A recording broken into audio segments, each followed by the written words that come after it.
Situational leadership by Hershey and Blancard. One of the more widely recognized approaches to leadership is the situational approach, which was developed by Hershey and Blancard.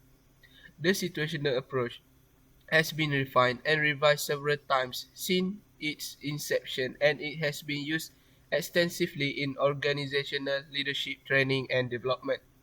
The situational leadership theory is composed of both a directive and supportive dimension. To determine what is needed in a particular situation, a leader must evaluate her or his followers and assess how competent and committed they are to perform a given goal. The dynamics of this approach are clearly illustrated in the model, which is comprised of two major dimensions: leadership styles and development levels of followers. Leadership style. Leadership style is consists of the behavior patterns of a person who attempt to influence others, and a leader must lead in jobs with the highest performance so that the other can follow the flow that has been produced by the leader. So if the leader have the highest performance, then the other should have the highest performance too. The directive behavior and sportive behavior are used in the leadership style. Directive behaviors. Directive behaviors help group members accomplish goals and showing how the goals are to be achieved. Directive behaviors clarify, often with one-way communication, what is to be done, how it is to be done, and who is responsible for doing it. Supportive behavior. The supportive behavior help the group member feel comfortable about themselves, their co-workers and the situation. The supportive behavior is involved the two-way communication and response that show social and emotional support to others. For example, the supportive behavior including the asking for input, solving problem, praising, sharing information about oneself and listening. For supportive behavior are mostly job related to each individual. Situational leadership theory. Situational leadership theory is a model created by Paul Hersey and Ken Blancard. The theory was first introduced in 1969 as life cycle theory of leadership. Life cycle theory leadership refers to the type of leadership appropriate for a given situation depends on the maturity of the athlete being coached. Leadership styles can be classified further into four distinct categories of directive and supportive behaviors based on the model. SLT also focus on the followers and readiness. So why they are focused on the followers?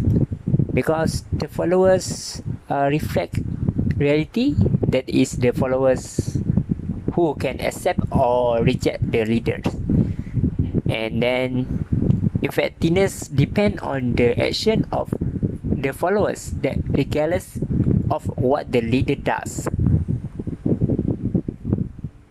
What is the term of readiness? Readiness is referred to the extent that people have ability and willingness to accomplish a specific task, which is the leader take the leader able to take responsible and trust. Most effective behavior depend on followers' ability and motivation, which is if a follower is unable and unwilling, the leader need to display high task orientation, which is when the leader give instruction to do the work and they cannot follow, then the leader will guide until they can do their work. And at the others end readiness spectrum, if follower able and willing, the leader does not need to do much.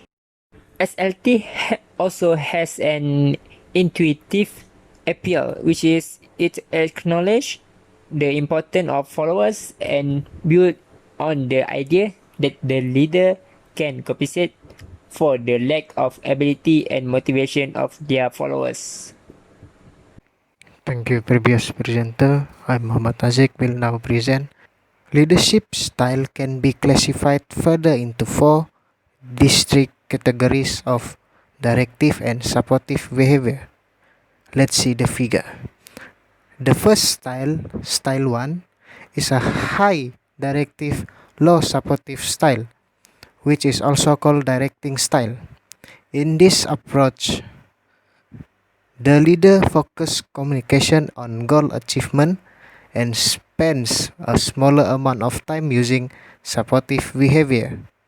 Using this style, a leader gives instruction about what and how goals are to be achieved by follower and then supervise them carefully. Style 2 is called coaching approach, and it is a high directive and high supportive style.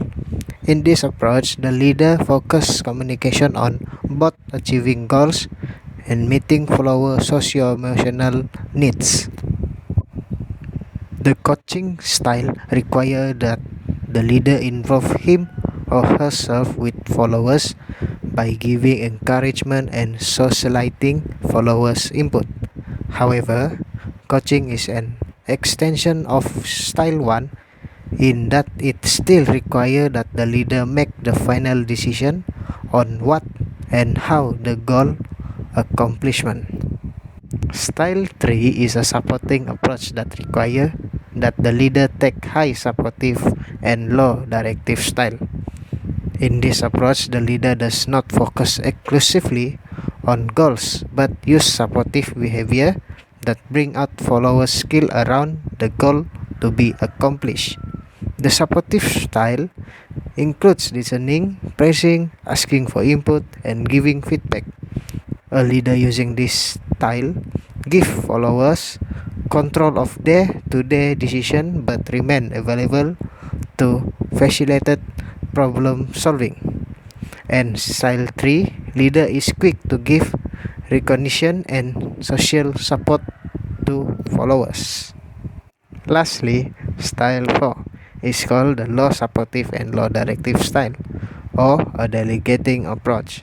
In this approach, the leader offers less goal input and social support, facilitating followers' confidence and motivation in reference to the goal. Development level. A second major part of the situational theory is model that connects the development level of follower. Development level is the degree to which followers have a competency and commitment necessary to accomplish a given goal or activity. Stand another way, it in case they were a person has mastered the skill to achieve a specific goal and they were a person have developed a positive attitude regarding the goal. Follower at a high development level is they are instant and confident in their words and know how to achieve the goal. Follower at the developed level, if they having little skill for the goal at hand but believe that they having a motivation or confidence to get the job done. Follower can be classified into four categories. The first is T1, T2, T3, and the lastly is T4, from developed point to develop. The first is T1, follower a low incompetency and high in commitment. They are new to a goal and do not know exactly how to do it, but they are excited about the challenge of it. The second is D2. Follower are described as having some competency but low commitment. They have started to learn a job, but they also have lost some of their internal motivation about the job. Then, D3. Represent follower how have moderate to high competency but may have variable commitment. They have essentially developed to skill for the job, but they are indicated as to they can accomplish the goal by themselves. And the lastly is D4. Follower a height in development, having both a high degree for competency and a high degree of commitment to getting the job done. They have the skill to do the job and the motivation to get it done. The right style of leadership depends greatly on the maturity levels. For example, the level of knowledge and competence of the individual or group. Hershey and Blancard theories identify four different levels of maturity, including maturity 1, which is M1, is a group members that lack the knowledge, skills, and willingness to complete the task. M2 is a group member that are willing and enthusiastic but lack the ability. M3 is a group member that have the skill and capability to complete the task but are unwilling to take responsibility. And lastly, majority 4, which is M4, is a group member that are highly skilled and willing to take and complete the task.